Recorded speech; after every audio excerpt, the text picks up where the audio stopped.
Welcome to another episode of the Highbury Squad. I am delighted that in the midst of this summer season, the entire squad is together. One might be sweating like swine over there in London, the other always as cool as a cucumber. One has even gone to the lengths of putting a baby paddling pool in their backyard.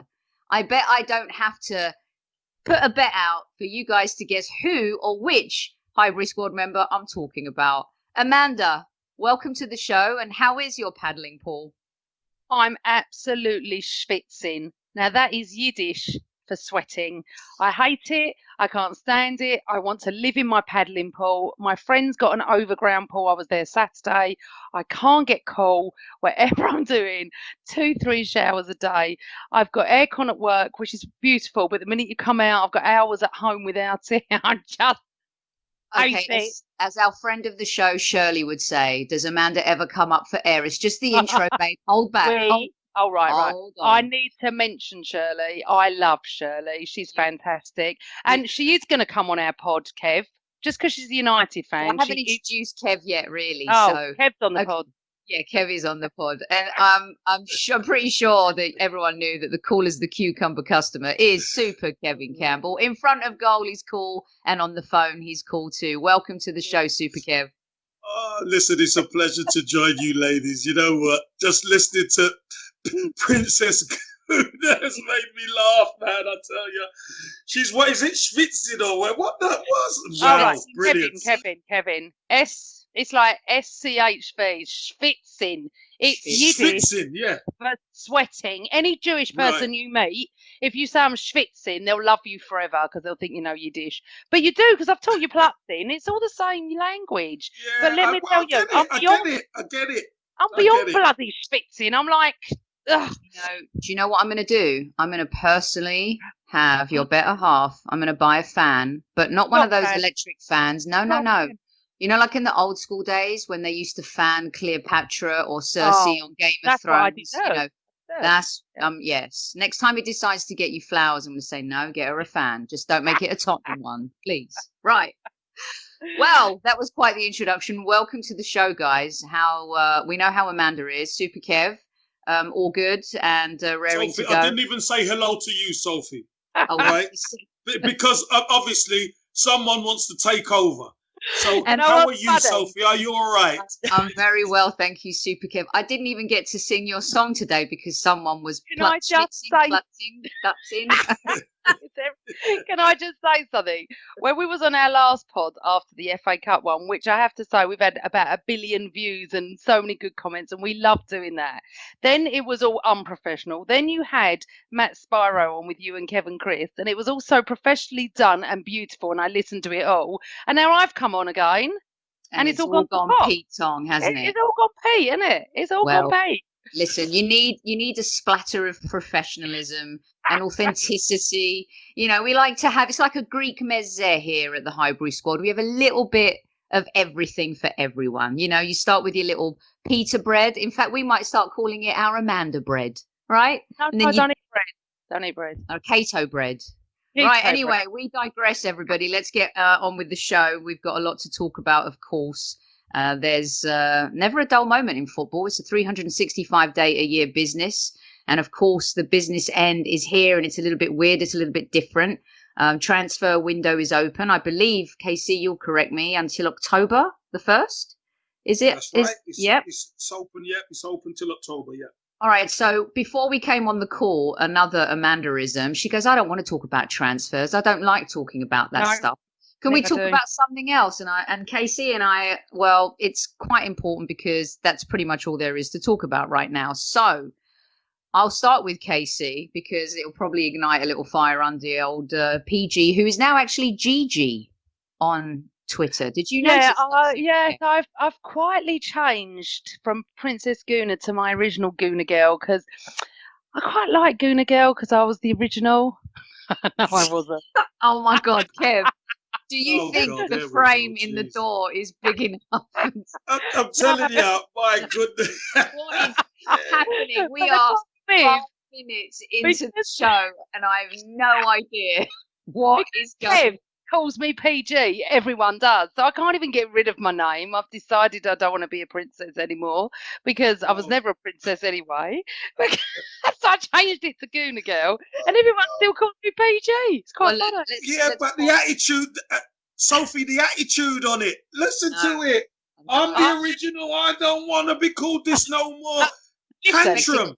51-year-old princess. I don't know about that. I think go back to Gooner Girl. Gigi. Right. So you think princess is not good at 50, and girl is good at 50. I love your way. There you go. So this is what makes it not going to listen to you. He's going to keep calling me PG until That's the right, day. PG. That's right. The day is finished. It will never be anything. I might as well go back to Princess Gooner on Twitter. Okay, listen. Now it's 6 minutes in. We've covered princesses. We've covered the weather. How many people do you reckon have the Yiddish language? We could have a Jewish one. I could do that. I could give you a Jewish lesson. It's a good job today's is a You already have audio podcast. And not don't really know me. I don't really know. All right, let's talk. Here we go. So Super Kev, let's start with the most important stuff, right? We're going to get to the redundancies and we're going to get to the financial stuff and how that all plays into really what is the main subject. And that is the fact that regardless of what people think, Arsenal Football Club need to strengthen the team, capitalize on the FA Cup win, build on from there, give Arteta the support, get him the players that he feels that we're able to right now within our financial constraints and restrictions, and move the team along. Now, that also means there's going to be some collateral damage along the way. And when you and I spoke to Matt Spiro and Chris last week, Casey, I ate some humble pie on Maitland-Niles. So I kind of want to start a little bit with, I think, what's important to a lot of Arsenal fans, and that is some of our homegrown talent and how we felt like it was important to keep him. Let's start with him. We're talking 25 million, perhaps. Is he the sacrificial lamb here? And collateral damage-wise, shouldn't we be starting more with Socrates, and the demand for him might not be there? Talk me through that a little bit with Maitland-Niles and how you see that rolling out. Yeah, it's a great question, Sophie. I think there has to be collateral damage in the squad, and you have to look at your assets that not only can bring money in, but the assets that they can bring money in, but will they be starters in your team? Because if Mikel Arteta, I think Mikel Arteta would like to keep Ainsley Maitland-Niles because he's such a good utility player. But there to be able to move and shake, we haven't got a great pot of money to work with. So there's some people have to be sold. There has to be some funds generated. And I believe Ainsley Maitland-Niles is a player who probably now wants to play because he's not as young as Nketiah and all those guys. He's older than them. So, you know, he's probably going to be looking at, I need to play. He's probably had that hard conversation with Mikel Arteta and realised that he wouldn't be starting. Now, when you get to 20, 21, 22 and you're not starting and you feel you could start, obviously his agent will probably be speaking to clubs as well. He probably thinks that, you know, he can go somewhere else and start and get to start games. And he's proven, if we're honest, especially in the FA Cup and a few league games, that, you know, he's a capable player. He is really capable, and he's got size, he's got pace, he's got power, he's got all the attributes. I just think that, you know, maybe because he's a homegrown player that he doesn't get the recognition he deserves at times. But if he leaves, you know, he could be one who could do really well at another club. Yeah, I agree with you. And in some cases, Amanda, you know, we find ourselves in a situation where we know English players fetch more in the marketplace. And so I think, however, regardless of that, he's grown on a lot of Arsenal fans like me. And in some cases, some fans will say that he plays better with Pepe than Bellerin has done, but Bellerin's still coming back from his injury. Seems like Arteta has all of his eggs in the Bellerin basket. What are your thoughts about Niles and his potential departure from Arsenal? Would you save him or sell him? Oh, I'd save him. I really would, because I think he's developing into a brilliant member of our squad. He's really versatile, isn't he? He can play in different positions. And I think that after the rollicking he got a few weeks ago from Arteta, he's really come on leaps and bounds. And I'm quite shocked that I think he would do really well elsewhere. And I don't really want him to leave. So I didn't really hear about this until the last couple of days. And I was quite surprised because I think he's just improved and improved and improved under Arteta. Well, let's be clear that Arteta doesn't want to sell him. From what we can gather from the reports, that Arteta wants to keep him. And one of the things I said to KC, and you touched on, Amanda, is his versatility. He, to me, is like the Phil Neville, how Phil Neville was to Manchester United. You know, he wasn't really highly regarded, but fans who knew him and saw him play, and as he evolved, he knew that in times of need, whether it was at the back or in midfield, he could step into he can step into those positions and help the team. But let me get to the source of some of this with you guys, because for so long we keep talking about Ozil, and I don't want to see a young player like Niles get shafted because we're still paying Ozil's 350 grand a week. And this isn't a pop at Ozil. He signed a contract. He's entitled to that contract, and he can decide what he wants to do with his future. But KC, we're talking about offering him a payoff. I don't think Ozil's going to go for that. I think he's going to dig his heels in. But the longer he does, the more we have to sacrifice players like Niles. What are your thoughts in terms of that one piece of the puzzle? Is it the nucleus to how we do everything? Or is it the nucleus to being able to do parts of it now and maybe we'll have to wait to fill in some of the gaps later? Sophie, it's the difficult question hasn't been asked, and I'm going to mention it now for everyone. What has to happen is Mesut Ozil has to ask himself, look in the mirror and ask himself, does he want to play on? If he wants to play on, then he can find a club and Arsenal would do a deal with whoever, because let's have it right. We know Mesut Ozil is well within his rights to sit where he is. Of course, he's well within his rights to sit where he is, and you know it's a great last year of a contract, etc. It's on mega money. That's fine. But if you still want to play, Arsenal will make the money up, and that's how Arsenal will save money. So, for instance, let's just say there's a team in Turkey who want Mesut Ozil, and Mesut Ozil is happy to go to the team in Turkey, and the team in Turkey can pay him 100,000 a week. Arsenal will have to make up the difference, okay, for that contract. But so at least Mesut Ozil is getting his full money for the last year of his Arsenal contract, if you know what I mean. That's the way it's going to work. And then what happens to Mesut Ozil after that is obviously his business. But that then frees up another 100,000 a week at Arsenal to recruit somebody else, because obviously whoever they're recruiting, they're not going to be recruiting players on 350,000 a week because they won't be able to afford that.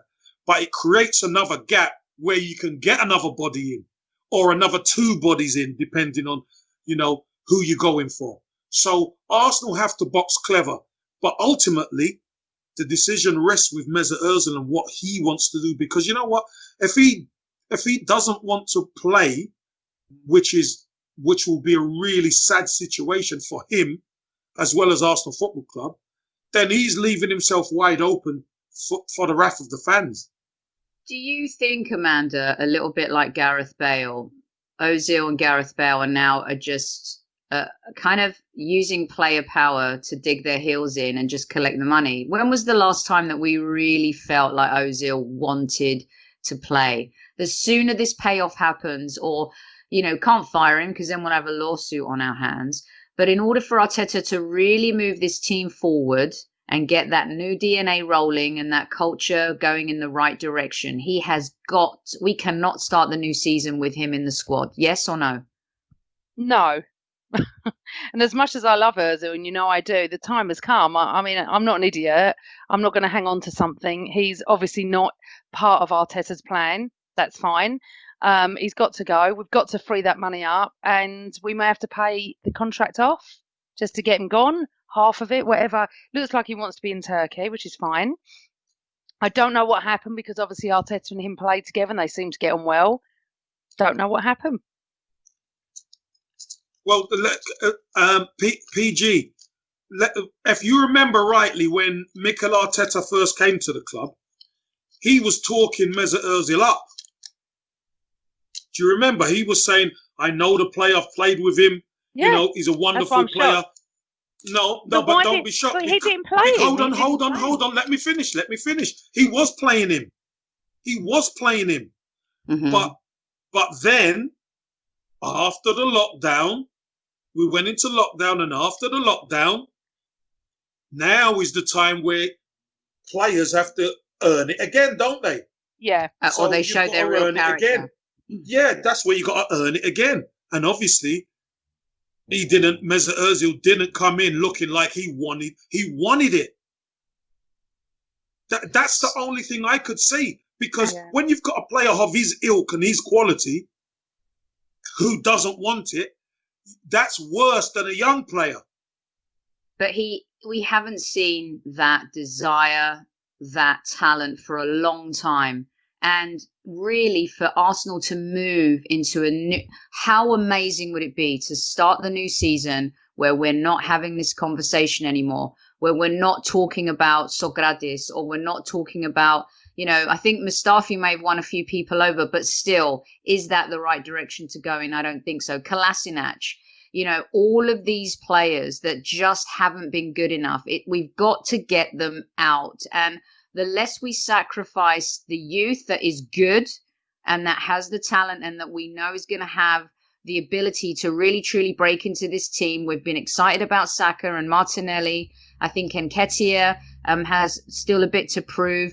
We've got Tierney, who everybody is super excited about. So, and Aubameyang is the key also, is he not, to us kind of really being able to move forward and having a player that is a game changer? Because I think that's the other thing Arteta's trying to do, is emulate what City have done and have world-class players in as many positions as you can. And if they're not world-class, they're good enough to start. And I think that's what we've lacked over the years. And as much as we talk about these young players and as much as they've progressed, Kevin, we still have to be really careful, which is why Arteta is trying to bring a Willian into the frame and have this experience. We're going to have the League Cup, the FA Cup, the Premier League, and we're going to be in Europa League. That's a lot of games, isn't it? It is, and I think there's a lot of games for these youngsters to play and learn. I think it's important, but it's Arsenal Football Club, and Mikel Arteta is trying to up the level with proven quality. And I think being able to steal Willian for nothing is a major coup for us. Look, I'm not saying Willian is the player he was 3 years ago. I'm not saying that. What I'm saying is Willian was still one of Chelsea's best players. He's still fit, effective, great at pressing, great at turning defence into attack.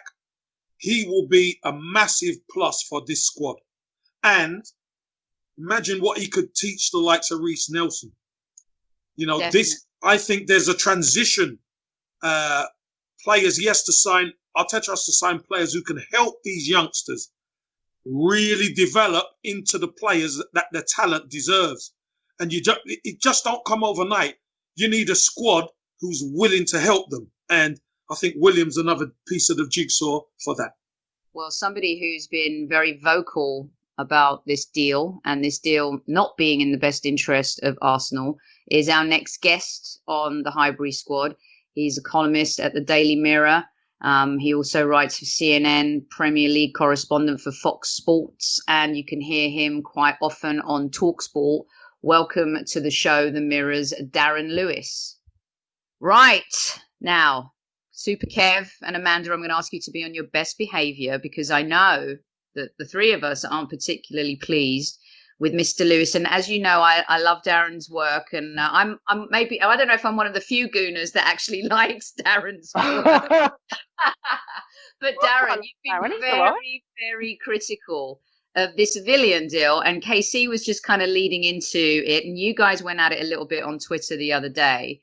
He's been a player that you've really respected and liked, and we've seen players move from clubs, rival clubs before, and here we are, perhaps not like the David Luiz deal. And I think if the David Luiz deal hadn't happened, maybe we look at the Willian deal in a different light, as opposed when we're not inheriting a Chelsea reject. Just tell us why you don't like this deal and why you've been so critical of it today. I think, well, actually, probably the best place to start is with the positivity, because I think Willian is a good player, full stop. I don't have the apprehension around the deal that I had with David Luiz, who looked to be past his best when he arrived at the club. And it has to be said that Arteta's done a fine job since he's arrived at the club, because initially I remember that Manchester City game and he had a nightmare. And in the semi-final of the FA Cup, he was excellent. And of course, he did well after that as well. This is different. With Willian, he is a good player, and he's still a good player. Had Chelsea chosen to keep him at the club, I think he would have been a good player for them for the next season, maybe two. My apprehension is with the length of the deal, because Arsenal have got already an expensive mistake, it has to be said, in Ozil at the club on big money. And it is a bad look. I mean, if I just get a shot in first before Kevin comes at me, and I know he will, but it is not Ozil's fault, of course, that he is on the money that he is on. The club have chosen to give him that money. But you would have thought that having made a litany of financial mistakes over the last 10 years, you go back to the number of players that Arsenal have kept under the delusion that they would sign a new deal, only for those players to defect to other clubs. Nasri, either on a free or for less than their market value, because their contracts had run down to just a year left. So you had Van Persie, I think Fabregas, if I'm not mistaken, went with only a year left. You had Nasri, who went on the cheap. Ozil, you had to do that hurried deal for Mkhitaryan. You look at Ramsey, went to Juventus on a free. So there are a number of players for whom Arsenal have lost money, and the transfer policy needs an urgent review. And I've been reading and watching and listening to many of you Gooners saying exactly the same thing. And I'm just looking at Willian and I'm saying, for the next 2 years, he's going to be a fine player. Lots of people misunderstanding what I'm saying. I'm not saying Willian isn't a good signing. I'm saying the length of the deal concerns me. When you turn around and you see that the club is having to let people go, and we're not just talking about individuals. We're talking about families in a difficult time for all of us. And I say us, and I want to stress that word us, because we're all vulnerable at the moment. And so I just think spending that money in a period where clubs were turning around and saying, do you know what? We are community clubs. And I know Arsenal are very big on the work that they do in the community. And yet you have a situation where people are being thrown overboard so that an aging player can get the deal that he wouldn't have got at the club where he spent the last 7 years. He is a good player. I want to keep stressing that, because I know some people sort of coming at me thinking that I'm trying to poo-poo Arsenal signings, and that's not what I'm doing. What I'm just saying is, when he's 35, you're going to have a player in your hands who might not, with the best will in the world, have the pace that he had, or have the impact that he had. You just don't know what you're going to have. And for a club that's had the problems that you have had for the last 8-10 years, it just might be a tricky one. Super Kev, I'm just going to roll it over to you. You're not I know you object highly in many different ways, including on the length of the deal, and a lot of that has to do with Willian's durability. He's not been an injury prone player. Chelsea have gotten good value out of him, maybe not as many goals, he should have scored more goals if that's a criticism. What's your take on Darren's response to what you've been going on about today too? No, but, I agree with some of the things that Darren says. Of course I do. Is Willian a good player? Of course he's a good player. Is it a bad look that 55 people are losing their jobs? Of course it's a bad look, but it's all a bad look at this stage of where we are in life, to be honest, because it's a very difficult situation. But I just like to go back to and look at what Arsenal are as a business. Arsenal are a football club. And Arsenal are in the business of trying, one, to be a better football club, two, to have a better playing squad, and recruit better players. Now, the fact that Arsenal can get a player of Willian's ilk without a transfer fee is great business for Arsenal Football Club. Because if you are even going to sign Willian right now for money, it's going to cost you the best part of 20 million quid. So you pay 20 million for Willian, and then you've got to pay him his wages separate. So Arsenal are actually saving money in a sense. And I don't know whether the 55 people losing their job, because I don't think it has a direct correlation with signing Willian, because Arsenal are going for other players. So how does that correlate to the 55 people who are losing their job? The most difficult thing for me, and maybe I'll put it to Darren and everybody else, is this. When Arsenal are in a situation like this, or any football club are in a situation like this, there's people who have jobs that deal with fan interaction. Now, when there is no fans in the football club, or there's no interaction with people from the club with fans, then that leaves departments who can't do their job. I understand it's difficult, etc., but unfortunately, football hasn't got any sentiment. We would love to be sentimental and say, look, you keep your jobs. The players did take a cut. Yes, they did, to try and keep people in their jobs.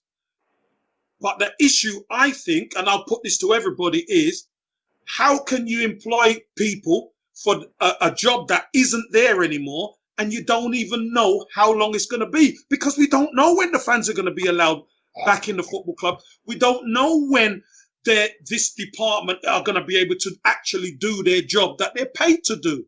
So, maybe some are made redundant, some are let go. I don't know the intricacies of what you call it in every sense. But I'm sure if the fans were allowed back in next week, I'm sure Arsenal would have to beef up that department again. I'm sure they would, because they would be lacking. Well, sorry, go on, Darren, because one of the areas too as well is that we've lost a couple scouts, and my argument on that was, well, we haven't really unearthed too many gems over the last 10 years, have we? To be fair, I mean, we've found good players, but how good has our scouting system been? So, and I know Amanda wants to ask Darren a question too, but Darren, a quick response to what, I know you wanted to jump in right there to what Kevin was saying. Yeah. I was going to say, you've almost answered, Kevin, a question that I was going to pose, which is, yes, it has to be recognised that if there isn't the fan interaction element that's there, then there's no job to be had. But there are two aspects to respond to on that, two things to say on that. The first is that there is talk, and there has been talk, that fans might come back next season.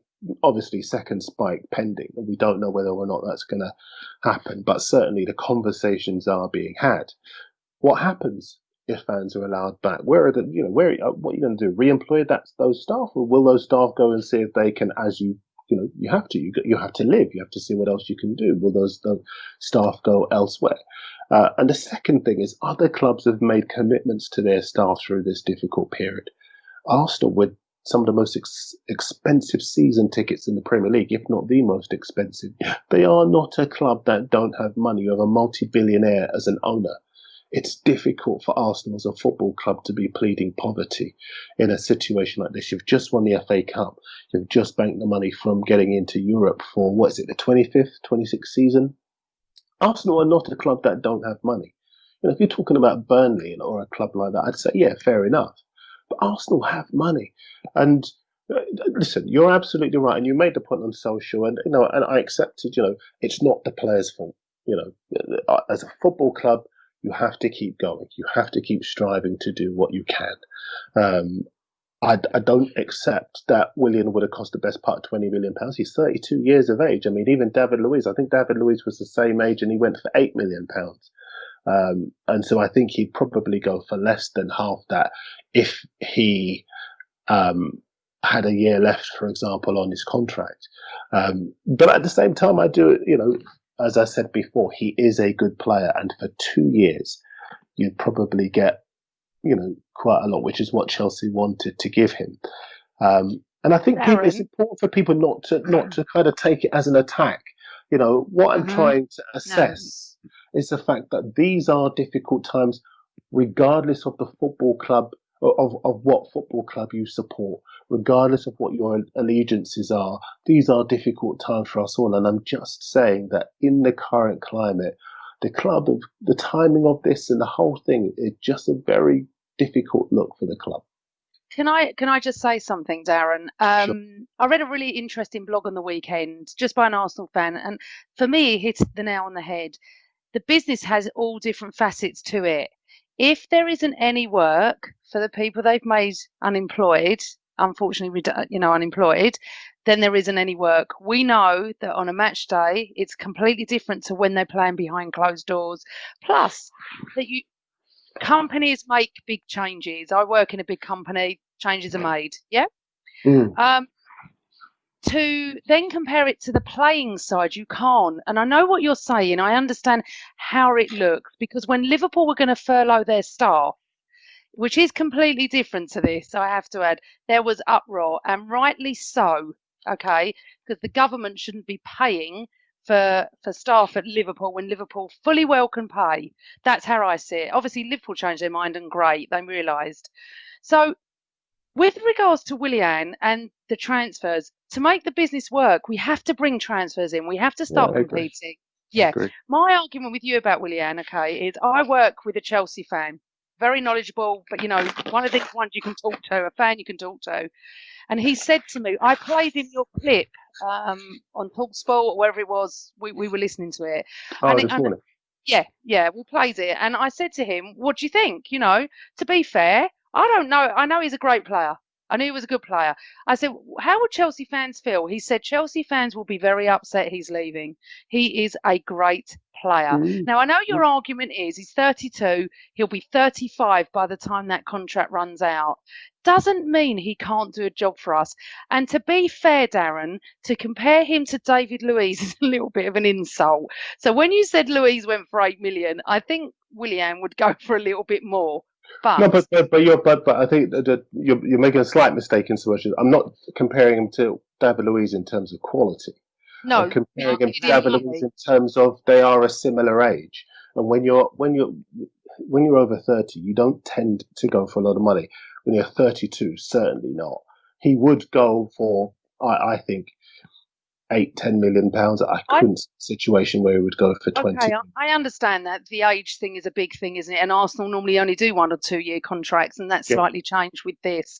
And I think they value him a lot, and maybe in this day and age with the pandemic and everything, maybe the players, it's a very strange time, isn't it? I've not even renewed my season ticket. I don't even know when I'm going back to the Emirates. There you go. I have no idea. So everything is up in the air. But as Arsenal fans, I've not seen one person that's upset he's coming. And I think that's Arsenal's decision to do the 3 years. For me personally, if he's fit and he can do a job, then I'm not sure there's a problem with the 3 years. It is strange for us to accept this. But I would say something else, that something Sophie brought up today, and it was something actually I mentioned the weekend. If this was the other way around and we'd run down Willian's contract to the last day, Arsenal would be absolutely slaughtered in the press, and rightly so. Lampard and Chelsea don't seem to be, because they keep buying players. Now, Chelsea are going to miss him, yeah, but they are bringing in some excellent wingers, aren't they? So this is probably why they're prepared to let him.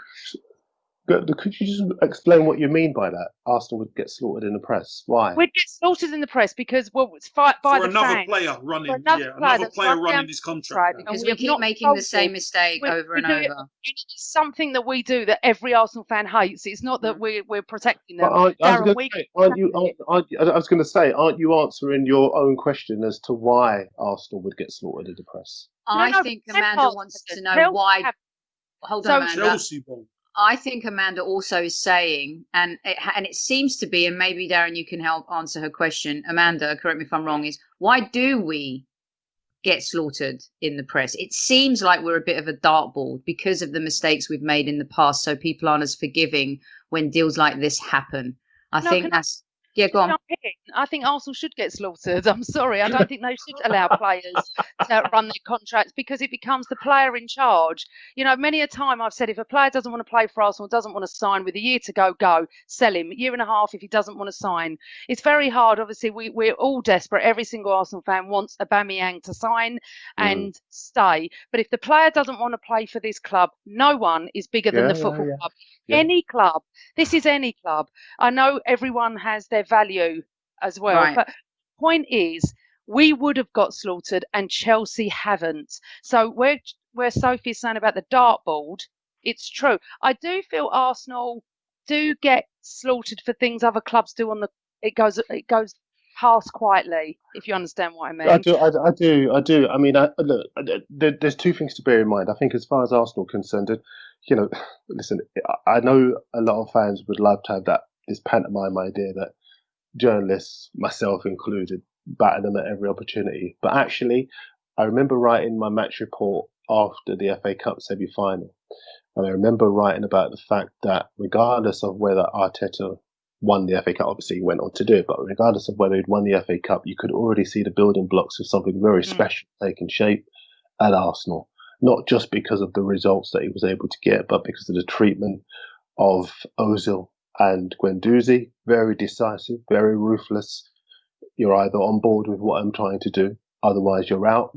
I think somebody like Emery would probably have put up with them, made a mess of it. He's been very decisive over that. He's got a very defined style of play. He's very organised. He's very efficient. He's made a big impact in a short space of time. And I think that actually, I would love it if Arsenal were to make their way back into the top four. We need a competitive Arsenal in the Premier League. We need a strong Arsenal. We sure do, Darren Lewis. Amen to that. But can I also say something as well, Darren? A lot of people only will criticise you for the negative stuff that you write. We're not, you know, me, Kev, Sophie are a little bit more intelligent than that. We know that journos are not out there just to go at people. They write what they feel, they write what they see. And yes, you're right, Arteta. You've nailed Arteta. That is it. He's going to run that team, and that's what we need. And Emery wouldn't have. But yeah, go on, Soph. Sorry. No, I was about Arteta's a teddy bear with a shotgun. That's my terminology for him. Got Super Kev. I do want to move to a youth question, but go on. Let's wrap this up. This bit right here. I just need to get this in because I think Chelsea wanted to keep Willian. Then they wanted to sign Willian. The issue was 2 years or 3 years. That was the length of contract. Willian probably wanted to get himself to 35, and Chelsea wanted to do only 2 years. Why did they only want to do 2 years? Amanda said it great. They're signing players. They've got Hudson-Odoi coming through who they've committed to, etc. So if Willian's going to be there for another 2 seasons, he's really going to be eating up some of that playing time for some of these guys who are coming in. So I think Chelsea had to do the deal and allow him to run his contract down. Now, Willian's a smart man. He wanted 3 years, and he probably would have got 3 years at some other club. So Arsenal had to agree to 3 years. So I don't think it's bad business. Who knows what he's going to be like at 35? But do you know what? If he's good for the next 2 years, that'll do me. I've got to just say this because, again, just listen to some of the responses. I think you're still misconstruing what I'm saying. I am not saying that Willian is a bad signing for We us. know what you're saying, Darren. Yeah, It's yeah, just yeah. a I've long saying term never once said contract. you said that. And, I've never once said you said that. Yeah, I've never once said you said. I'm just going from the Chelsea angle. Everything you just said Yes.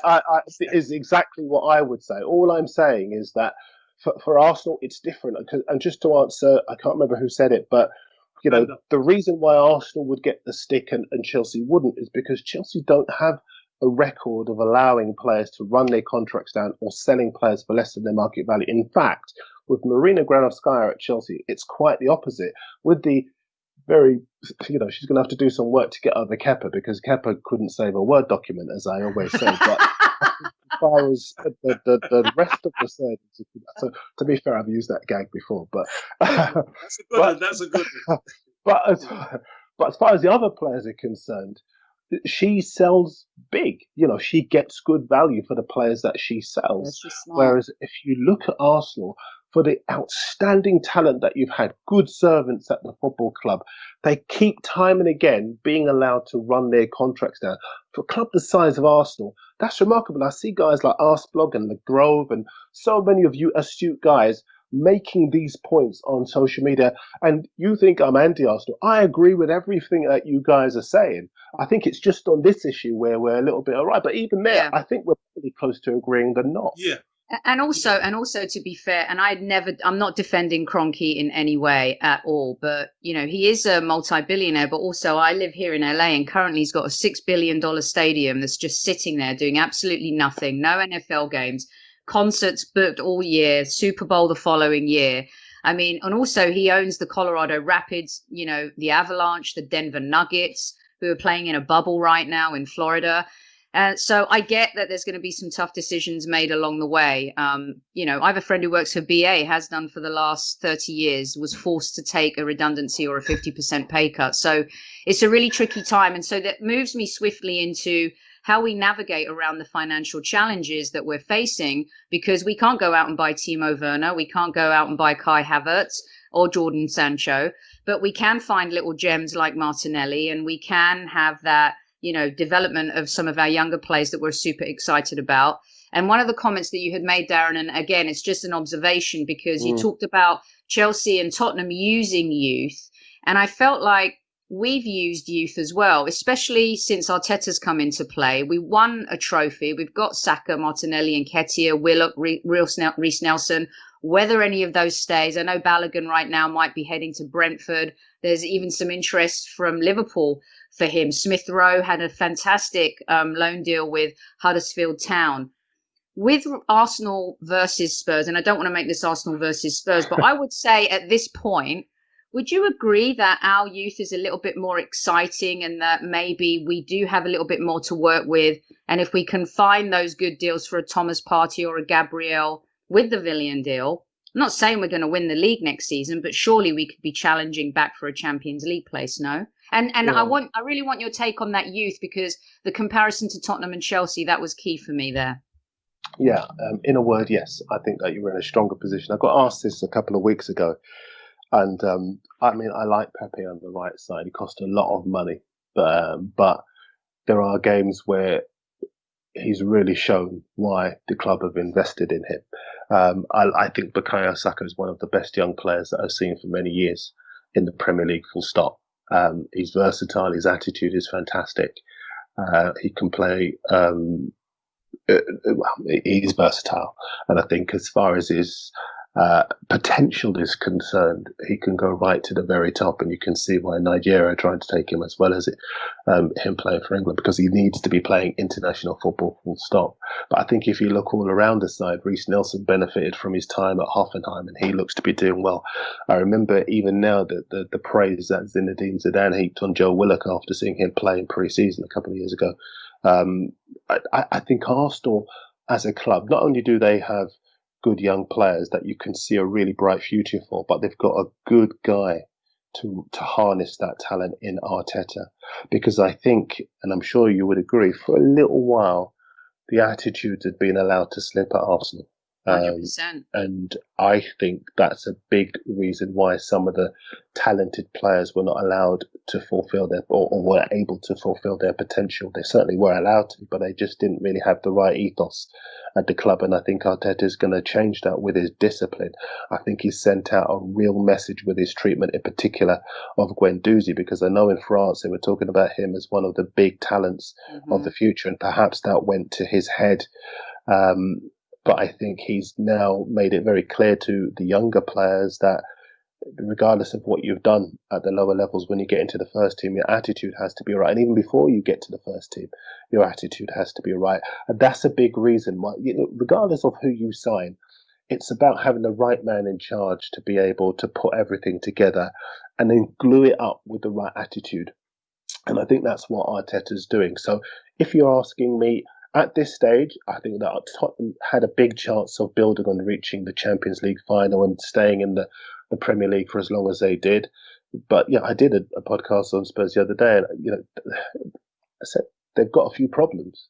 They've got a few problems. I mean, what they needed to do was win to get into Europe, and they've done that. And I'm not saying that the future is not bright; it certainly is. But they need to overhaul the squad. They've needed to do that for some time, and they haven't done that. What you have are the raw materials for something special at Arsenal, and I think that if you, as long as our young players aren't sacrificed as well, though, Darren, because sometimes do you think they will be?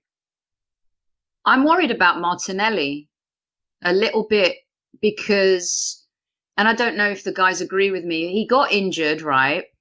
And I'm not sure, and you guys can correct me if I'm wrong, I'm not sure if Arteta was 100% sold on him when he took over, because before the injury, I mean, Martinelli was definitely, under Unai, he broke into the team. He was so effective. We hadn't seen, I would say, an exciting young player like that since Anelka, for me. Just the way he burst onto the scene and how, impactful he was so quickly.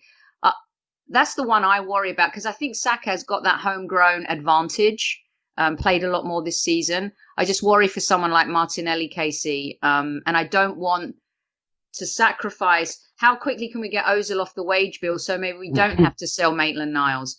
Let's get rid of Sokratis on Kolasinac and those kinds of players before we start selling Reece Nelson and Maitland-Niles and all these younger players. That's my worry. Yeah. I truly believe Mikel Arteta wants to develop youth. I think that's what he's really good at. And he sees some fantastic talent that is there at the club. The key to it is not only must it be harnessed, it must be developed. Now, in order to develop it, you need two things. You need experienced players to help these youngsters, and you need enough games that these boys can get minutes under their belt. That's what you need. You need both of these. Now, there's going to be some players who progress quicker than others. There's some players who are going to play more than others. So the ones who don't play, are they going to go out on loan or are they going to play? I just think the injury to Martinelli didn't really give him a chance to function that well under Mikel Arteta, because there was a lot of pressure on Arteta when he came in to get this show on the road. And he had to concentrate on defence and kind of neglect attack for a bit. And then they went out to Dubai. And before you knew it, Martinelli was injured. For a young player, what is he, 18, 19 years old, to hit double figures, he's fantastic. Obviously got an injury now, longer term injury. So I just think Mikel Arteta can bide his time, but he's got to get players in to help these youngsters. Now, you mentioned the Sokratis and Kolasinac and all these guys who are kind of surplus to requirements, in fact. That is a job getting them out. Right. And do you know what? Our recruitment team and our transfer business hasn't been great. Darren is right on that. And we all know we have been appalling. The club has been appalling at being able to move and shake. So this must be the priorities, to get people out and get people in who can actually help develop these youngsters. Right. You're listening to the Highbury Squad. We've got special guest Darren Lewis from the Mirror on today. You can also hear Darren on TalkSport. He also corresponds for CNN as well. and you can find him on Twitter at Darren Lewis.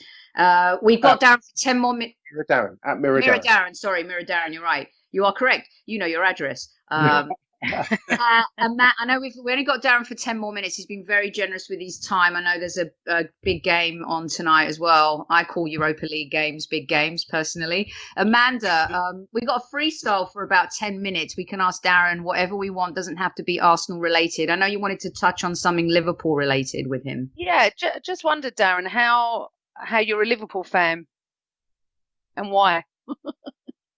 Well, when I was younger, the legendary John Barnes, I was just captivated by his courage under fire when he was getting so much racist abuse and stick, and I admired him massively. And then obviously he went to Liverpool, and I followed him to there and supported them ever since. I was just a boy at the time, but it was just amazing to me how he could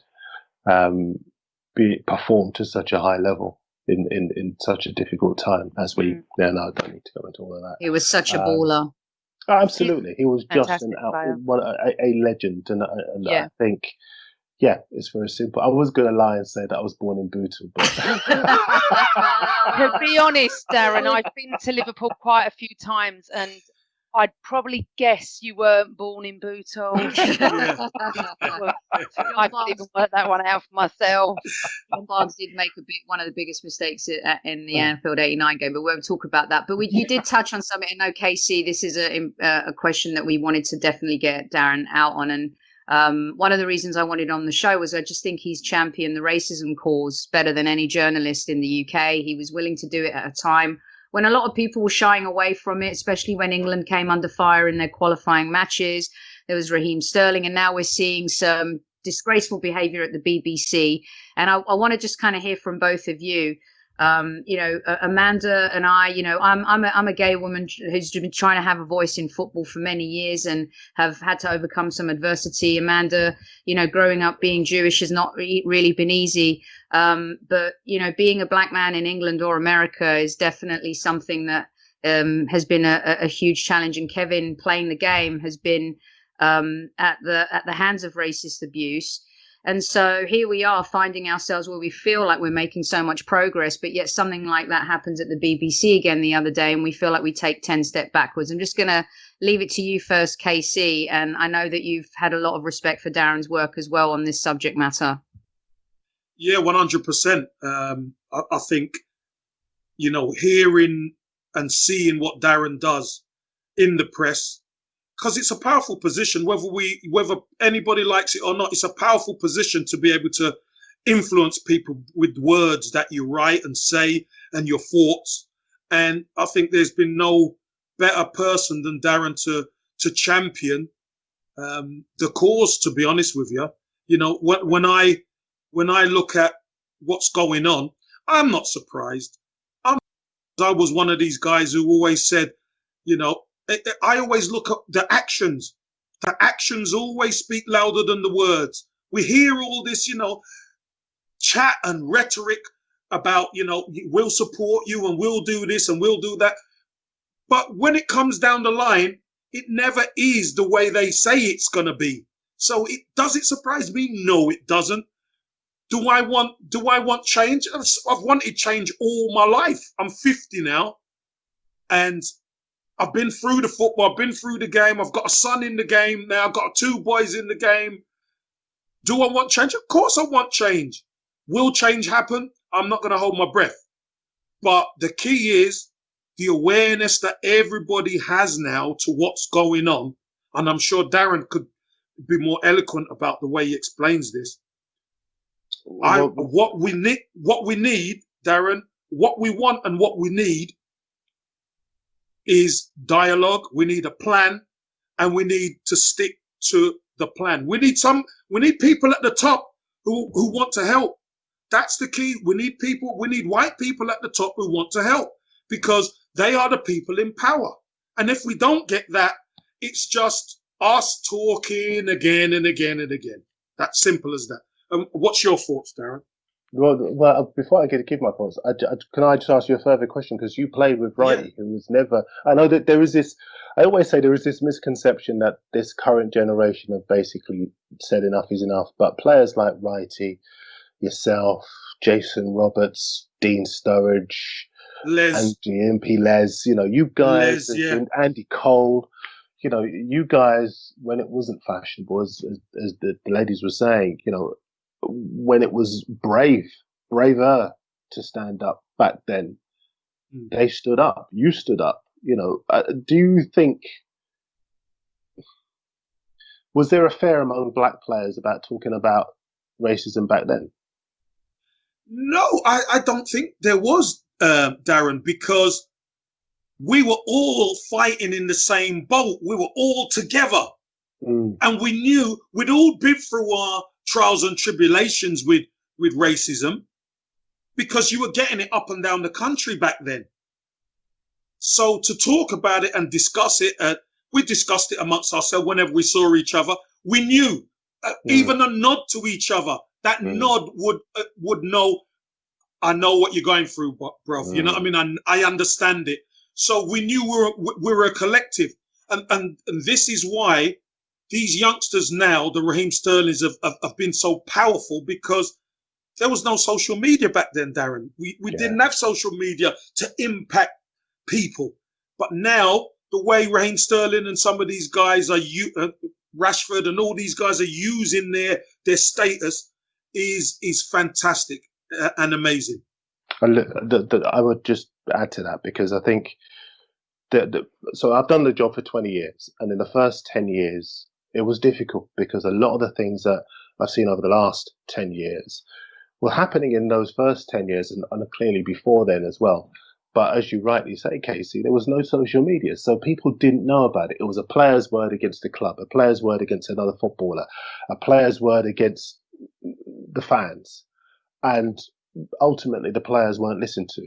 But social media has completely changed the game, because all you need to do is play the footage. All you need to do is show the words. All you need to do is put your experience on social media, and other people come forward and back you up. And that's why it's been so important. And certainly for me, I've got kids. I've got 2 boys, 2 girls. And my feeling is that not just in football, but in life, I want them to have a fair chance. I want them to have a fair crack. And I think, as far as I'm concerned, I don't want to be in a position where I have a platform that the Daily Mirror has been amazing in terms of supporting me with, and I'm not using that position to change what was difficult for my dad or for my uncle or for my brothers or for my sisters. I want to be able to at least do a little bit to help. And if you mentioned the BBC, Sophie, and even now it's remarkable that they're trying to invite people onto the TV to discuss why the use of the N-word isn't acceptable on the TV. How have we got to 2020 and you actually have to have a debate about that? It's a bit like, would you have a debate? Would you try to get the other side in a debate about why it's not okay to hit your wife? No, you wouldn't, but you're going to try and get a debate about why it's not right to use the N-word. It's actually embarrassing. So disgraceful. It's embarrassing. Yeah, it's just beyond embarrassing. And you know what, Darren? When you were saying about a fair crack for your children, my heart just went. Sang too. Honestly, Absolutely. I'm thinking, I don't live in that world. I'm not black, okay? And when I was listening to that, I was thinking, that's so sad. In this day and age, really are people that stupid and ignorant? Yes, they I are. can't stand it. I really can't stand it. Well, the other thing too. Writing the legend that is, he tweeted the other day, didn't he, that he's tired, and it is tiring, because every time you talk about what you've gone through, you get people who are jumping on you, who probably jump on this once you put it on social and say, oh, here we go again, and you get accused of the race card and the chip on your shoulder and the this and the that. So I'm just going to, for the purposes of this, just still give you some facts. You've got 0 black footballers on the FA board. Now, when you think about the black footballers like Kevin, like Righty, like Rio, like so many others who have been fantastic ambassadors for the game, that's still a disgrace. We've got 0 black referees in English football in the top 4 divisions. Again, a disgrace. How many black people have we got editing newspapers, or how many black people have we got running some of the TV companies in this country? We're all talking about how we show solidarity and we empathize with black footballers, but yet there is nobody in a position to actually understand how a black footballer feels. So there is a lot of work right across the board to be done before people start talking about understanding black footballers, and yet we're nowhere near it. We keep using this phrase, we've come so far, but we haven't. We haven't. We really, really haven't. That's And Darren, unbelievable. I didn't know those facts. Yeah, and you know what, Amanda, I just wanted to let Darren know, in case he knows this, but you're so right. 2 years ago, Amanda and I interviewed Sol Campbell on our previous podcast with 2 other women, and it was a fantastic piece that kind of went viral, but it was because Sol was talking about himself, and we know Sol is very confident, but when he's still out there giving interviews about why he hasn't been given an opportunity at a top job, and then I see Steven Gerrard's been given a shot at Rangers, Frank Lampard's been given a shot at Chelsea, Sol Campbell's won the league, he's an invincible, he's had an illustrious career, played under one of the greatest managers ever. As I'm a woman looking in, and I can see, why has he not been given the opportunity? And I think exactly what you're saying when you look at the FA and Eddie Newton, KC's gone to manage your old team in Turkey. Has he had to leave? Right. Because he's getting a better opportunity in Turkey than he is in England. We point the finger at other countries, but look at our own and kind of how we're handling things, right? Yeah, it's look, again, there's a lot of talk, there's a lot of rhetoric, as always, about we will help, and Black Lives Matter and all this kind of thing. And look how far we've come. I don't think we've come far at all. I'll be honest with you, because here's the reason why. And you could take this any way you want. It's either it's fixed or it's not. Mm-hmm. So if we've come 75 yards down the 100-meter track, you have not finished it. It's not done. Exactly. Just saying it's come such a far way. No, it's not. We've got to go the whole way. But we never do. We never go the whole way. And until people are prepared to go the whole way, and then we get some equality. Darren mentioned about his children. He's right. I've got children. We've all got children. And they're growing up with a different mentality. Yeah. But the problem is the system is still in place that hurts us. So I think until we go the whole way, it'll never change. I'll give you the last word on this one, Darren. Well, no, I was going to mention, I wrote a column for the Daily Mirror in the news pages about a show that was on last week called The Talk. And it was about a TV show on Channel 4 last week in which parents of famous celebrities like Rochelle Humes and Little Mix, Leanne from Little Mix, and Adapatan and a few others, Lenny James from Line of Duty, they were all talking about the fact that they are having to talk to their kids at an early age about the realities of life as a black person or a mixed race person, because the bottom line is life will be unfair for you and you have to put your shoulders back and be ready for that. And even though you might think it's ridiculous to have that conversation, no white person will ever have to have that conversation with their kids, because it will never be that way for them. But it will always be that way, because when you raise something, you will probably be more vilified than the person or the issue that you are relating to, because people don't want to hear it. And that's a difficulty that you will always have in your life. And that's what we've got to get past. Again, that makes me so sad that even has to be discussed with your children. Until people realise that there's one race, the human race, I fear so much. And it's just so heartbreaking listening to what you're saying about what they have to tell their kids. I've got a 17-year-old kid. As you said, I'd never sit down and say that. Yes, life is tough, but it just It's hard enough, isn't it? It's hard. I just blown away by that. It's just. So if you don't have that conversation, then you've got a player who was on loan in Germany whose name completely escapes me now. And last year he walked off the pitch because he'd been racially abused on loan at a German club. And for the life of me, forgive me that I've lost his name, but I remember speaking to his agent at the time, and then his agent said, "Look, he's never experienced anything like this before. It's a shock to him." And it is a reality that Tutu, right? Aside. That's the right Ositutu. That's the one. Yeah. Thank you. I always pronounce his name. Sorry. His agent was talking about the fact that he'd never gone through something like that, and there are kids who have never gone through the kind of thing that we went through as kids in the 80s and 90s, and they experience it for the first time at 16, 17, 18, and it is a shock to them. It's difficult, and that's why parents are just like in America, where parents are having to tell their kids that when they hit adolescence, this is how to react if you ever come into contact with the police. No sudden movements, don't do anything that's going to threaten your safety. Yeah. We have to have a very different but equally as important conversation with our kids to prepare them for the real world. And the real world's brutal and unfair, and there's a lot of unconscious bias, but you guys are doing a good job of raising it. Kevin, Righty, all the others, you're doing a good job of raising it, and I'm just doing my little bit. Well, we love it. And, I loved when you endorsed players walking off the pitch. And, there's a reason why Rosa Parks didn't get up. There's a reason why you fight, and you have to take the fight to another level. And I think that your words and your articles, Darren, have really inspired some players. I really, truly believe, like Raheem, to be brave enough to do that. And you've been brave enough as a Liverpool fan to come on the Highbury squad. Kevin Campbell, who looks like he's ready to take on Ali right now, and Tyson. I mean, Kev. I'm still shocked he's not a Tottenham fan. I thought I didn't know where to go with all my anger now. It's gone. Channeling elsewhere. Channeling.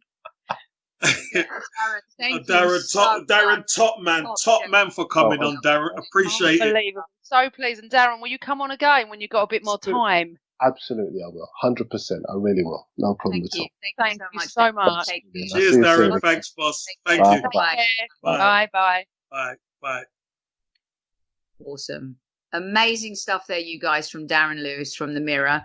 I know that sometimes we Arsenal fans give journos a tough time about a lot of different things, but I think Darren really articulated his thoughts on Willian there and helped us understand what he meant about the deal, but also some really touching moments there on the subject of racism as well. And thank him for coming on. That was a good one, right? Oh, well, I totally changed my mind. I think he's great. I'll have to be a bit nicer to him on Twitter now. No, I'm not like one of those that jumps anyway. As I said, he's a very articulate guy, and really appreciate him coming on and spending time with us.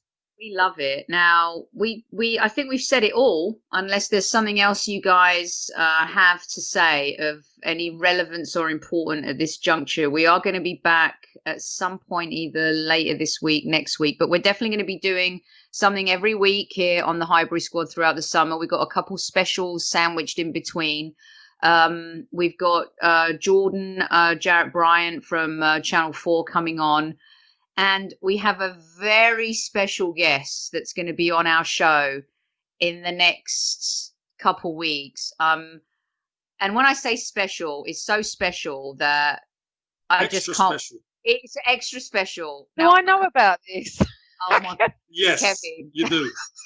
I'm sitting here going. We're going to end the show. No, just you do. You've just forgotten. Okay. Yeah. Feel like I've had and I think Arsenal fans are going to love it, especially Generation Xers out there. So we'll let you know about that. And there's a lot of good things coming from the Highbury squad too. So unless Casey and Gooner Girl, Gigi now, not PG, have something else to add, which I'm sure PG will add something that Casey's got to respond to, and then we'll be on air for another 20 minutes. No, I wouldn't. All I'm saying is I don't know when the fixtures are out. Don't know when I'm going back to the Emirates and I want to go back. But no, that was brilliant. Really enjoyed it. I haven't got anything else to say, and if I do, I will message. Super Kev. No, I think we've covered everything today, and gives us a bit more ammunition for next time. So. Yes, and we will be back next time. I think next time we'll be back to you visually, so you could look at our stunning looks. Not in 34 degrees, you won't. No, Amanda's not going to appear until winter comes. No. Game of Thrones winter is coming. Thank you for listening, everybody. And don't you ever forget, in this time, there's only one thing, and it will always be. Always Arsenal.